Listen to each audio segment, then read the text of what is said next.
Welcome to The World Awaits. Travel tales to inspire your wanderlust. I'm Kirsty Bedford, journalist, editor and travel writer. And I'm Belinda Jackson, author, travel journalist and columnist, and we're your weekly co-hosts. Welcome back to The World Awaits. How are you all? Hi everyone. Well, to kick things off, this week, I think you have a little bit of news to share with us, Belle. Oh, maybe I do, Kirsty. Yes, I've just won the inaugural, I can't believe it, I've just won the inaugural award for Travel Writer of the Year for TravMedia, which is the world's largest online news portal for the travel industry. So it's a new award and it goes out to the most widely read story on the platform, which was my story about glamping in Saudi Arabia, which is just incredible. It was I was staying at the Habitas Resort, which is the first 5-star property to open in the Alula Oasis in the north of the country. And Alula is now the absolute jewel of Saudi's tourism offerings. And I think people were just genuinely curious to know about this little visited and little known destination that had been basically closed to non-Muslim travellers for decades. So it was really exciting. Oh, absolutely they are. And Belle was also awarded Australian Travel Writer of the Year from the Australian Society of Travel Writers last year. So it's safe to say there's no denying who the leading travel journalist in Australia is. I know you hate me saying all this. And but hey, joining our podcast means you get to listen to her invaluable insights every week. So recommend us to your friends. It's honestly such a privilege to do this with you every week, Belle, and we're heading into 7 months of podcasting, and I'm so proud to have you as my co-host and my friend. And you're so deserving of this award. Few people really do work as hard as you or have the connections and travel intel from your vast travels around the world. And also, no one really has the same expertise as you as the leading Australian journal on the Middle East. So big round of applause for my friend, who now officially goes down in history as the inaugural Australian Travel Writer of the Year of TravMedia. And if you want to check out Belle's awards and some of her amazing stories, it's all on her website, globalsalsa.com. So check it out.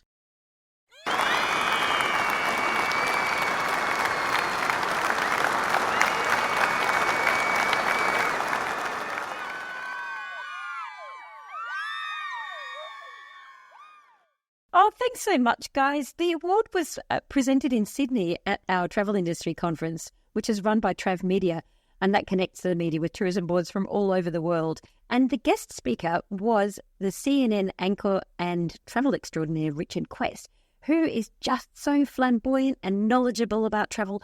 The man has been to every corner of the globe. I've seen him riding yaks and sailing in Zanzibar. You can find him on CNN, on its travel portal at cnn.com. And I'm going to put that in the show notes because he is so great. He is so knowledgeable. It's really, one voice for an industry that you don't want to miss out on. Love Belle's way of trying to get the attention of her incredible awards. But there you go. And he is actually very entertaining and also an absolute authority on travel. And at the same time that we were actually at that event, Taylor Swift was, of course, in town. So it was actually really fascinating to see what an impact such a successful artist can have on a city. So good and bad, obviously, and challenging for travellers because there were literally no hotel rooms available. And when we flew out on last Friday night, our flights with both Qantas and Virgin Australia were delayed and many cancelled due to actually weather. And the only option was paying about $700 for a box of a hotel room. Oh, I know, it was crazy. Between bad weather and Taylor Swift, it was a perfect storm. The information boards at Sydney Airport were just full of cancelled flights. I had a chat with a pilot friend who's worked in the industry for decades. I won't name him, but he said that Australian airports and airlines drop the bundle when it comes to weather impacting on flights. And he told me that generally pilots feel that Australian air traffic control is simply too conservative and too risk-averse compared with European and Asian air control. But the thing is here that when air traffic control makes a call that the weather is too bad to fly, as in the case last weekend, it was lightning strikes around Sydney, the airlines are off the hook regarding compensation. So what it means for us, the traveller, if you're having to find a room at midnight when Taylor's in town, the airlines don't have to pay you back. They leave it up to you to fork it out and claim it back on travel insurance. But how many of us have travel insurance for domestic travel? Yeah, I certainly don't. Back to Tay, and the economic impact to the industry from her visit is obviously significant, and as a traveller it means there's much more open, so more pop-up eateries and places to drink. And interestingly, there have actually been some really varying reports as to what the impact on the economy will be from Swifties. So the Australian Financial Review has reported that the concerts will add $10 million to the national economy, which is highly conservative to what others are saying. So research from RMIT Uni valued the national economic impact of Taylor Swift Eras Tour at more than $500 million. And Tourism Australia had it at even higher, didn't they, Belle? Yeah. Well, they were saying, there were 620,000 tickets for the 7 concerts held in Sydney and Melbourne, which they say generated $35 million in ticket sales. And so Tourism Australia estimates that there was a $1.2 billion boost to the economy through flights, accommodation, restaurants, Ubers, not to mention Spotlight, who ran out of beads and wire, which Swifties used to make friendship bracelets. And, of course, Tourism Australia is going to be more buoyant. And the media has been absolutely consumed with it. Did you see, Kirsty, that Tourism Queensland offered to rename a sand key, like the strips of sand up on the Great Barrier Reef, Tay Kay, if Taylor went up to Queensland for a holiday? It was just, they put out some page ads. Noting she has already stayed at Hamilton Island before in Qualia, which, costs a bomb and is very fabulous and totally worth it. But that it was, I think, I don't know about that, the Fin Reviews pieces, because, Melbourne Airport faced its busiest day since before the pandemic. And, people were paying $1,500, for flights, just from Sydney to Melbourne. If you searched on the day, there was very little, we're in 400 was like an absolute bargain, but most of them were 500, 600, 700. Coming back through Melbourne Airport before the tour, which I was from Tasmania, it was full of Tasmanian Swifties, It was, with their glitter and flanny and stuff like that. And the same thing going up to Sydney and Melbourne. Coming down to Brisbane, I heard there were so many delays and there was so much of a rush. They were actually bringing A380, so the international, the international-sized aircraft, running down from Brisbane to Sydney just to cover the demand. It was incredible. It's all varying scopes and how you look at it, I guess, so, and the flow-on effect. So, but anyway, regardless what the figure was, it was a huge injection into the local tourism and hospitality industry. And while it can be tough for us travellers who might not like the act that's going on in town, whether it's Tay or Pink or punk icons Blink-182, who've all performed here actually in the last week, then there's, I guess there's just no denying that it creates a great energy. There's just such a great energy in the air when someone's playing, and the atmosphere is just sort of electric. And as I said before, there's obviously a whole lot more options when you're out and about. Yeah, absolutely. I think the thing is, just to consider, remind yourself, consider when you're booking a holiday to make sure that you aren't being hit in the pocket with overpriced hotel rooms or flights because of an event that you're not interested in. And that obviously applies regardless of wherever you go in the world. If the F1's on in Monaco that week, cherry blossom season in Japan, although, who doesn't want to see a cherry blossom? Or, something enormous like the Football World Cup, which comes to New York in July 2026. And it's hard to miss at the time. But, if you're booking a year in advance, you've got to check what major events are on and are you going to cop the brunt of it in your pocket for something you don't really care about? You're listening to The World Awaits. We'd love it if you could leave us a rating and review on your favourite podcast platform. This week, I'm interviewing Louis Thompson from Nomadic Resorts about how he's flipping luxury travel on its head by creating hotels that are effectively flat packs with a low carbon footprint. And he's won 2 UN recognitions in the process. And make sure you stay listening to the end because you won't want to miss his thoughts on how AI will have a positive long-term impact on eco-lodges in the future. Welcome to the show, Louis. Thank you very much. It's a pleasure to be here. Let's start by tell us a bit about your background and what inspired you to launch Nomadic Resorts. So my background's a little bit strange, is that I studied hospitality management in France, and back in 1999, I did a business plan for a zero carbon hiking lodge in Reunion Island in the Indian Ocean. And that was a little bit ahead of its time. And subsequently, I got offered a job at Six Senses Resorts and Spas, working for a guy called Sonu Shivdasani.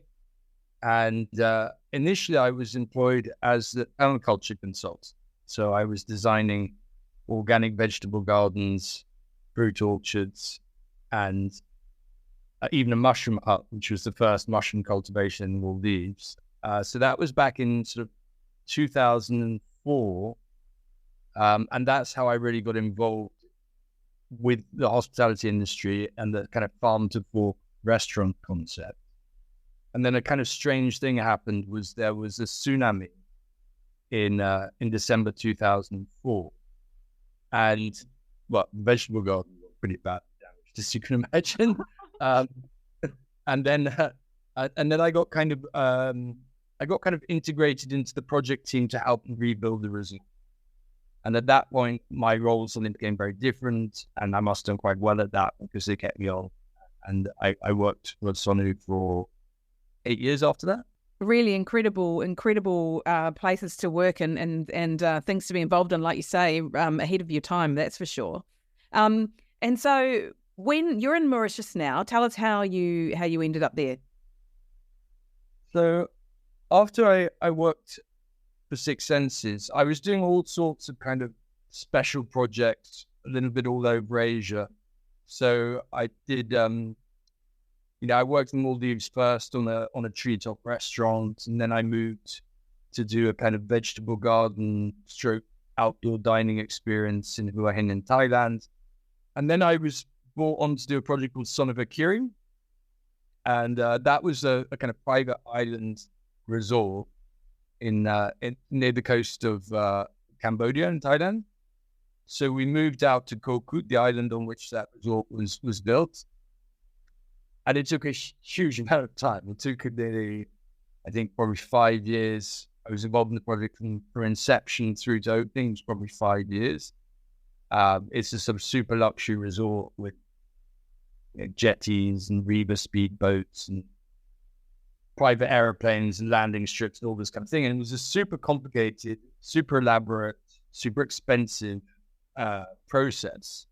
And at the end of it, I think many of us on the project kind of figured this wasn't actually going to make any money because it was just the construction cost was too expensive and it had taken too long to complete.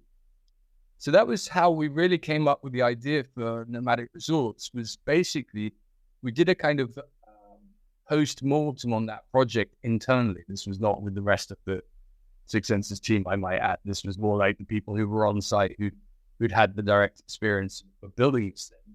And we concluded that basically the future of hospitality would be kind of flat packed.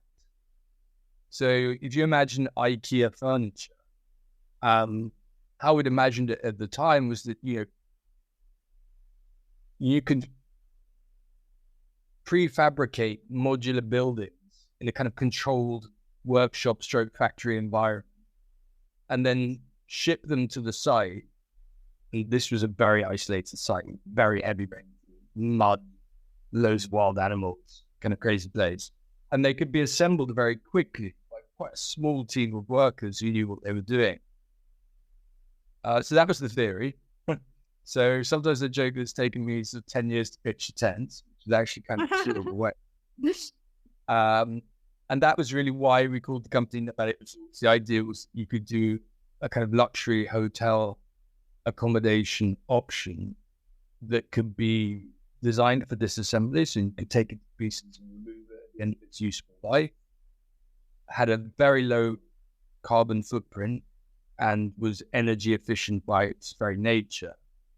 And that could be installed by relatively unskilled people with the appropriate tools in very remote locations. So, for example, all of the structural members had to be carryable. I'm not sure if that would exist, but I'm going to make it up. Maybe it'll catch on. So carryable by 2 people. So you see what I mean? So everything could be, you could get this thing into remote locations on steep hillsides or cliff faces or whatever, without necessarily needing to have big plant machinery and backhoes and excavators and JCBs and that kind of equipment, basically. And it was, in fact, so innovative that you were recognised by the UN. So that must have been just a remarkable achievement when that came about. Well, actually, we got 2 UN recognitions. The first one was when we built our first resort in Sri Lanka, Wild Coast Tented Lodge. The restaurant we had developed for that project was a kind of bamboo grid shell, big kind of bamboo dome-like structure. And that was recognized by UNESCO, who have every year they have a thing called the Prix Versailles, which is basically the UN prize for commercial architecture. So this is quite famous people who won it, like Shigeru Ban and stuff. And basically that prize is given to, outstanding commercial architectural buildings. And so the first one we won was, the Prix Versailles for the best restaurant exterior in the world. So that was a kind of design award for our design company, Nomadic Resorts. And then we developed a business plan for a project that I'm very, very much focused on now, with Nomadic Escapes. And Nomadic Escapes is basically a zero carbon, nature positive outdoor lodging brand. So we put together this business plan, which kind of turns traditional hospitality a little bit on its head. Because fundamentally, most traditional resorts, to be honest, I'm not going to beat around the bush too much in this, are quite extractive and can be quite exploitative in terms of their practices sometimes. So, there's obviously the carbon footprint, but there's also, relationships with the local community, a lot of issues about over-tourism, a lot of issues about land ownership and access to the beaches and access to the sea. There's a lot of fundamentally behind, your glossy, influencers galloping along the beach at the sunset, there's actually quite a lot of baggage behind the hospitality industry generally. So we kind of figured, well, what would happen if you said to yourself, that you were going to create a hospitality project that had a net positive influence on both the environment and the local community. So that's what we did, and it's what we're doing. So the idea is fundamentally this: it's that you identify local communities who need some kind of economic impetus or economic investment in their community, who have access to kind of wonderful sites, for example. And then you set up a collaborative model whereby at Nomadic Escapes, the idea fundamentally is that for each room night you sleep in one of the tents or the bamboo cabanas, mud houses, or whatever it may be in each location, like say different, we'll plant one tree on behalf of your guest night, which I know sounds like a relatively small thing, but actually what it does is if you combine that with rewilding practices, regenerative agriculture, permaculture, community-based activities, you can actually get a kind of positive feedback cycle. So instead of being a kind of carbon guilty indulgence, a lot of travel is, you could have a situation in which each of your vacations, could potentially result in the planting of a small, forest of 20, 30 trees, and then you could actually basically buy up degraded land, replant degraded land, and create afforestation. And it can't be a sort of a monoculture. It has to be more kind of agroforestry concept. But basically, you could develop, a nature positive, regenerative landscape project on a long term basis to restore degraded land, basically. And do you think travellers? Two questions I have. One is, can you explain to us, like as a traveller, give me an example of, put me in the picture of where I am, what my experience is like. And then the second part of this is, do you think travellers are actually that invested yet? Or is it still evolving, as far as we all say we want to do the right thing. Are we actually doing the right thing? So let's start with, first of all, place me somewhere. Like, where am I staying? What does it look like? Am I in a pod? Is it just a room? What does it look like? And how am I, what's my experience like as a traveller when I'm there? Okay, so I'll give you a real life example, actually. I think this is a good opportunity to introduce a project called On Balabao, which we're doing in the southeast of Mauritius. So On Balabao is located overlooking a lagoon called Le Morne, which is a very famous natural feature in Mauritius. And it's also one of the most famous kite surfing spots, right? So at On Balabao, your experience would be you would go up onto a hillside, your electric vehicle, taxi, whatever, would come and take you to the airport, drop you at the reception. That's got a green roof and a kind of watering hole for wildlife. And then you'd go up into the resort and be introduced to your cocoon. So we have a tent called the Lupa, which was inspired by the form of a caterpillar cocoon. So caterpillar cocoons are kind of interesting things because that whole process of metamorphosis that happens between the caterpillar and butterfly is kind of an interesting analogy. So it's a space of security, comfort, but also transformation. So these are quite luxurious feeling spaces. They've got 4-meter high ceiling, they've got ensuite bathroom, they've got high thread gown sheets. But they've also got a massive facade with a spectacular view of the lagoon. And we have a process we call biophilic design, which is basically to connect the indoor and outdoor spaces so that people have a real connection with their natural environment while staying in these rooms. And so fundamentally, you've got a lot of natural light, natural ventilation, beautiful views, endemic landscape, and you've got a very high level of personal comfort. Now, the thing about the whole experience is articulated around 3 themes. One is the sustainability aspect. There's another, which is the wellness aspect, which I think is really critically important. And the third one is adventure sports. So the reason we chose these 3 elements is basically because a lot of people are unhappy. So if you think of the majority of people living in an urban environment across the world, but places like Asia, this can be a real issue. Particularly Asia Pacific region comes to mind. Let's say you're living in a small apartment in Delhi with a lot of noise, a lot of pollution, a lot of digital anxiety, and social media insecurity, which I think many do across our society feel.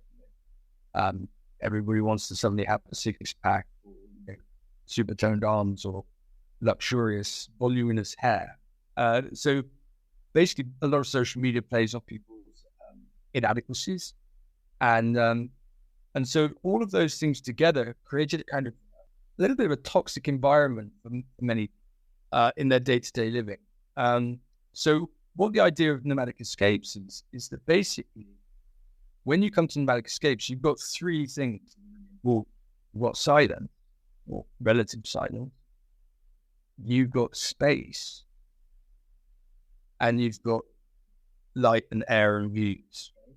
So those things are super critical because they're actually a form of luxury. Most people don't identify as luxurious, but are really critically important to your mental health and personal well-being. So we've got over 1,000 receptors in our skin that thrive on the impact of sunlight on our bodies. We need, fundamentally, it's an intrinsic need of human beings to interact with their natural environment. So we have that within our DNA itself. So what we realized is that fundamentally, our society is increasingly atomized.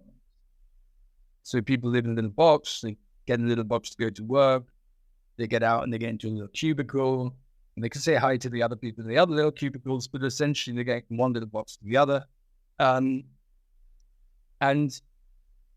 because things like churches or a lot of traditional communal activities have really suffered, particularly during COVID, a lot of those activities have been even more degraded. It's very rare that people get together and have communal activities. So basically, adventure sports activities for each camp is your kind of opportunity to bond and meet other people within the resort.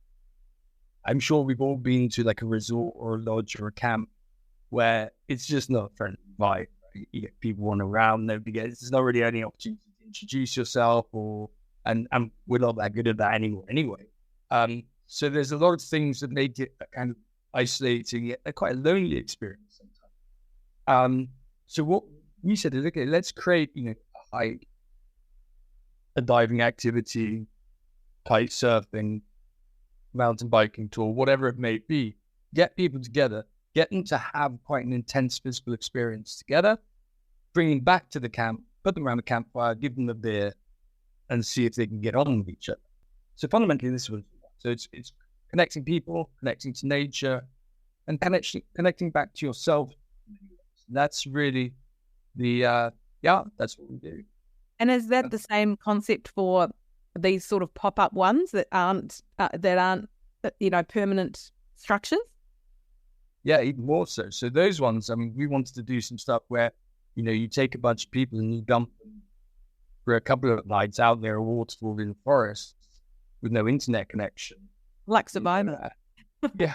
They're not quite that Spartan, but yeah, I mean, I think also, we're victims of comfort, so a little bit of discomfort, and that it's not necessarily harmful to people. So maybe so we want to do these satellite experiences where you kind of go out and really have an immersive experience in nature and get away from it all, basically. Switch off the phone, deconnect, chill out. To come back to that second part of my question, so then do you think it's more about that than it is about people actually wanting to or feeling like they are being part of this bigger picture, which is, obviously with the, net zero and nature positive experience? Do you think it's more about connection and off grid than it is about actually giving back to the environment, or is there a bit of both? I mean, what are your thoughts on how, and what are you seeing that travellers are wanting? Because this has obviously driven a lot of of your creations, right? I mean, this is your audience. So I think that come back to that idea of well-being, personal well-being. If you feel like you're going on holiday and you're doing something positive that supports your values, your fundamental values, and I think a lot of people have concerns about environmental degradation. A lot of people would feel a lot better if they felt they were doing something actively positive towards the environment. So that's part of it. There's obviously that thing of, I think, environmental guilt or carbon guilt. That's certainly something that comes into play. But then there's also just that whole idea of, by creating these spaces and creating these environments using techniques like rewilding, you can create nature-rich environments in which people can really actually just experience nature. And I think that in itself is something that's extremely healing for many people in our society today. So I think there's a couple of different things. There's one, feeling good about yourself, positive. Second is, feeling good because you're surrounded by nature, some birds, some beetles, and some interesting stuff going on around you. And then I suppose the third thing is to be able to do that with people with shared values, like-minded people. That's another thing, is if we can target people who have a similar value system or concerns about environmental sustainability, I think they will also tend to get on well together. Yeah, amazing. So if I wanted to do one of these shorter term, these pop-up sort of experiences, how long are they in existence? Like how long? So say, if you're going to, you do these sort of IKEA flat pack, which they're more of these sort of cocoons or pods, or there's a variation, aren't there, of what you've actually created. And how long do they exist then in a certain spot? Or once you put them up, or it's variable? So basically, I mean, in Wild Coast in Yada, I mean, we've completed that project in 2018. So that's already 6 years up.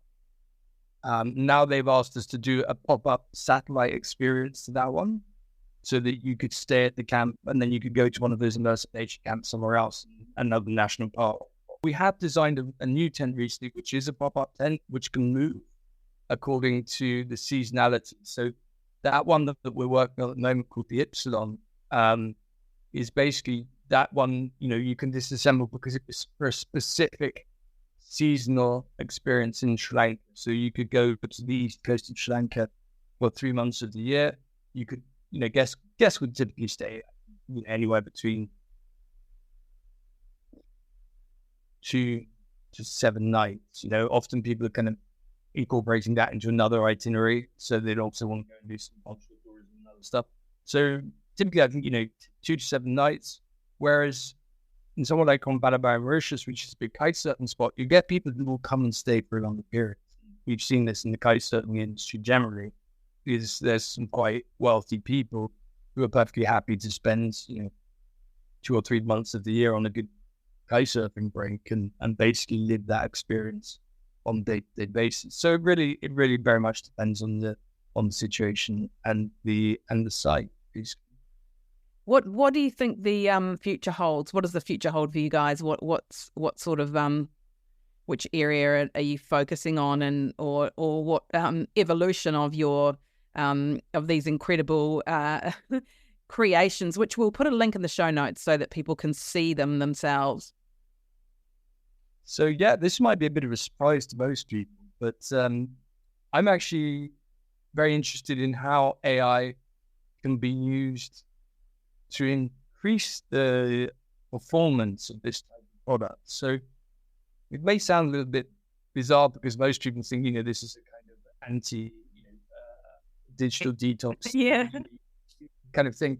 But actually, artificial intelligence itself is very interesting at studying data sets and optimizing performance.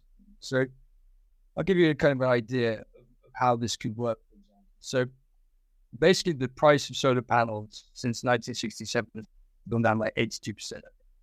So renewable energy has become cheaper and cheaper. So the possibility of doing off-grid camps is becoming cheaper, more accessible, and more realistic as time goes on.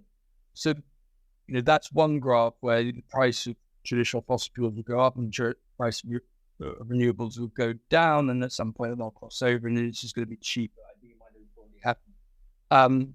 So that's one thing but what AI can do now is basically AI will be able to study energy and water use and correlate that with energy and water collection in a much more effective way than it's been done previously by using weather data sets to calculate the probability of high rainfall events at such and such a time. Another thing that we think is going to be very interesting to see is transformation of let's say you can think I'm mad, but I don't mind that much. Let's say I've done a lot of organic vegetable gardens, and they're quite labor intensive, and they're productive, but they're not uber productive. I also think that one thing we will see is basically highly efficient organic agricultural systems that have a technology element to it.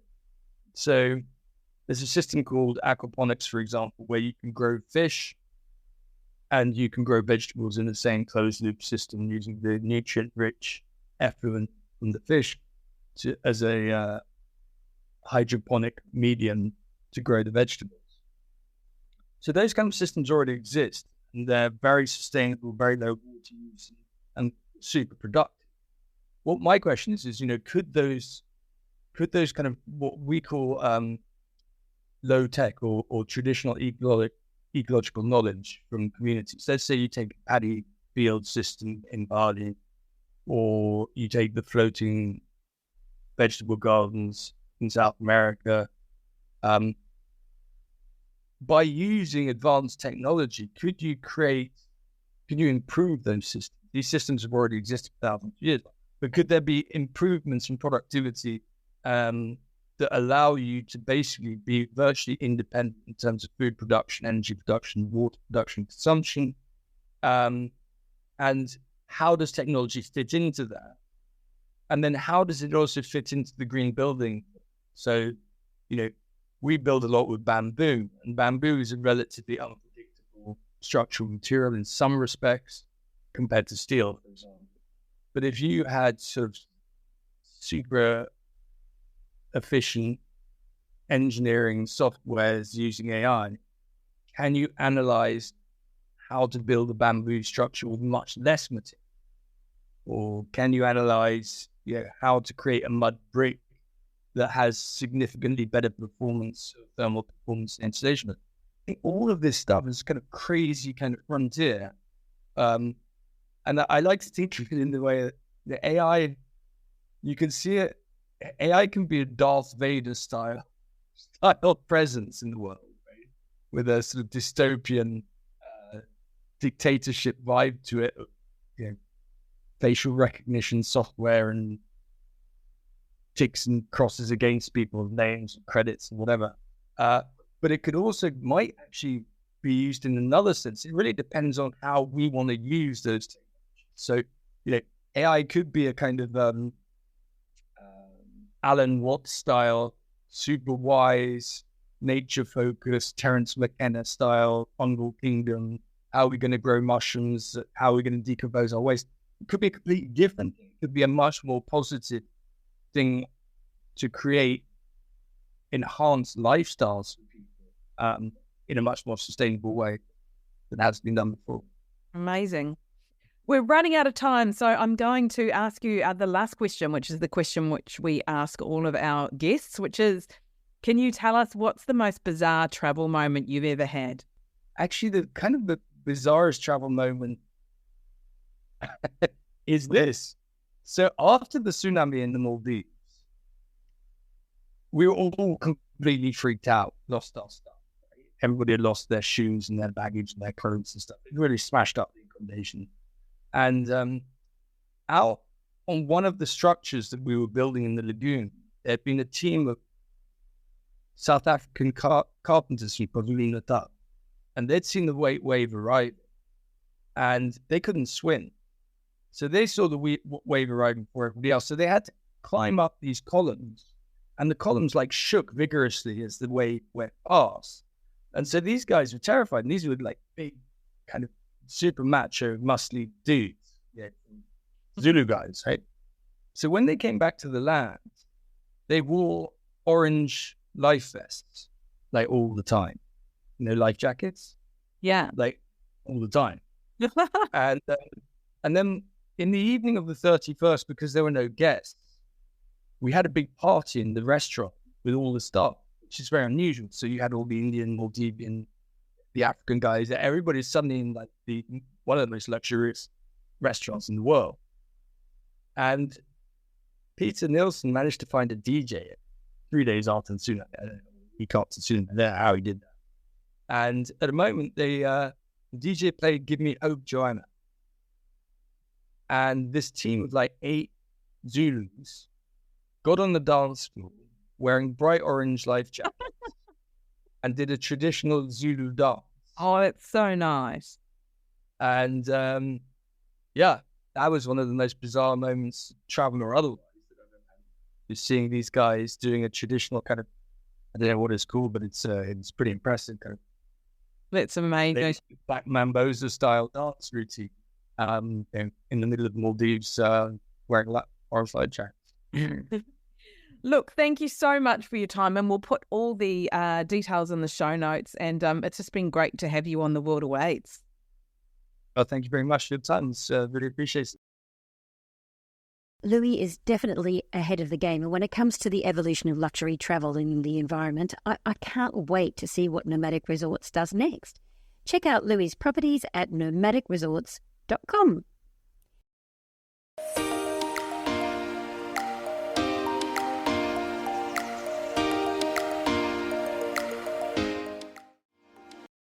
Our tip this week is about the most overrated tourist attractions so that you can avoid them.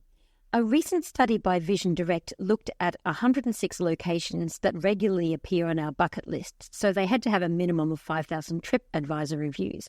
And then each was scored on a percentage of whether they were poor, terrible, or average reviews, the rating for them, and the number of Instagram hashtags, and the number of TikTok views.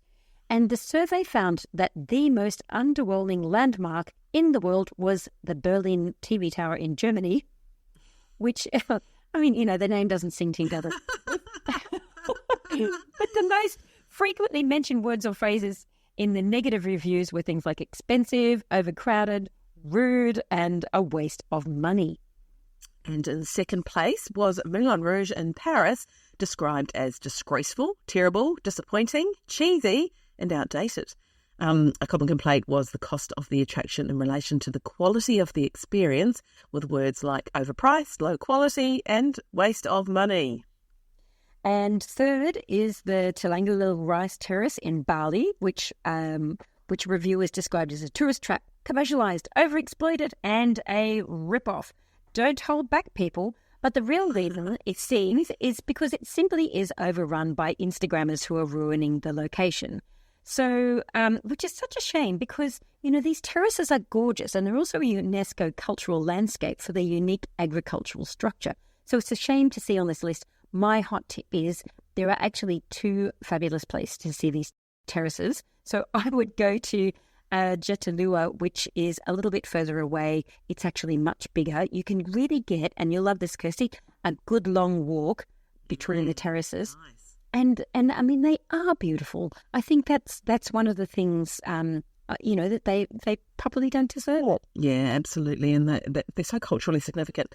Others in the top 10 list are the White House and the Hollywood sign. I have to say, I have to agree with the Hollywood sign. I mean, I haven't actually literally been right up onto Mount Lee, but I have been there and standing underneath it on the ground. And, it's sort of just a sign. So I guess you got to have realistic expectations. But I don't agree with the Great Buddha of Thailand and Phuket, which came in at number 9. I found the sheer scale of that is pretty remarkable. I mean, you can see it from pretty much everywhere in southern Phuket, but not that theory helped the Hollywood sign, did it? I was quite shocked to see the Guggenheim in Bilbao in northern Spain on the list. There are also a lot of towers in this list as well about places to avoid, like the Tokyo Tower and Seoul Tower. But, they're just viewpoints. And the rule of dining economics means the higher the altitude, the worse the food. So we'll put the list in the show notes and you can make up your own mind.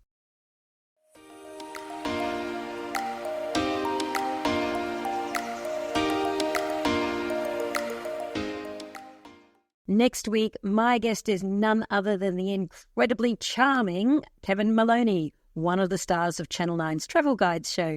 He appears on the show with his wife Janetta as the snobby travellers, but as you'll find, the former travel journalist, he's so warm and funny, he's going to give us a peek behind the curtains of the TV show, which has sent the 2 of them travelling all over the world since the show started in 2015. I mean, they were already veteran travellers long before that, being in the industry for decades. But I tell you, they've had a whirlwind ride, those 2. Haven't they?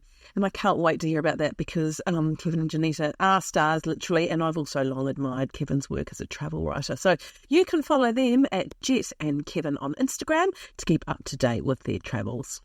And if you would like to help support our production costs, you can buy us a coffee or a chai latte, Kirsty, at coffee.com, which is ko-fi.com/The World Awaits, so we can continue to bring you inspirational travel interviews with the world's best. That's a wrap for The World Awaits this week. Click to subscribe anywhere you listen to your favourite pods. And where can people find you, Kirsty? I'm at Kirsty Writes on Instagram. That's KIRSTIE Writes, WRITES. And where can people find you, Belle? You can find me at globalsalsa.com or on Insta at global_salsa. Thanks for listening. See you next week.